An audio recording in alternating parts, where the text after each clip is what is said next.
రే mutton కూర చేసి ఇలా కానీ మటన్ కర్రీ చేశారంటే టేస్ట్ అయితే మామూలుగా ఉండదండి. మటన్ కూడా సాఫ్ట్గా కుక్ అవుతుంది. ఒక్కసారి ఇలా ట్రై చేయండి ఈసారి ఎప్పుడన్నా.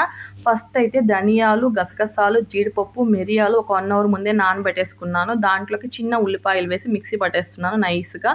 ఆ తర్వాత వచ్చి కుక్కర్ పెట్టేసుకొని ఆయిల్ వేసుకొని పట్టా, లవంగా, స్టార్ ఫ్లవరు, 3 నుండి 4 కట్ చేసుకున్న ఆనియన్స్, కొంచెం అంత కరివేపాకు, ఒక టమాటా అయితే వేసుకున్నాను. 1 కిలో మటన్కి అయితే నేను చేస్తూ ఉన్నాను. తర్వాత ఉప్పు పసుపు వేసుకున్నామంటే తొందరగా టమాటా ఎర్రగడ్డ మగ్గిపోతుంది. ఇంకా క్లీన్ చేసుకున్న మటన్ అయితే వేసేసుకుని, మటన్ ఎప్పుడైనా కుక్ అవ్వాలి అంటే కాసంత పెరుగు వేసుకున్నామంటే సాఫ్ట్గా కుక్ అవుతుంది. గ్రేవీ కూడా బాగుంటుంది. తర్వాత దీంట్లోకి గరం మసాలాలు, కారము, అల్లం వెల్లుల్లి పేస్ట్, గ్రైండ్ చేసుకున్న పేస్ట్ని వేసేసుకొని, కూర కారం కొంచెం వేసుకొని, కొంచెంగా వాటర్ వేసేసుకొని 3 నుండి 4 విజిల్స్ లో ఫ్లేమ్లో రానిచ్చారంటే మటన్ సాఫ్ట్గా కుక్ అయిపోతుంది. ఒకసారి ట్రై చేయండి. వీడియో నచ్చితే లైక్ చేయండి.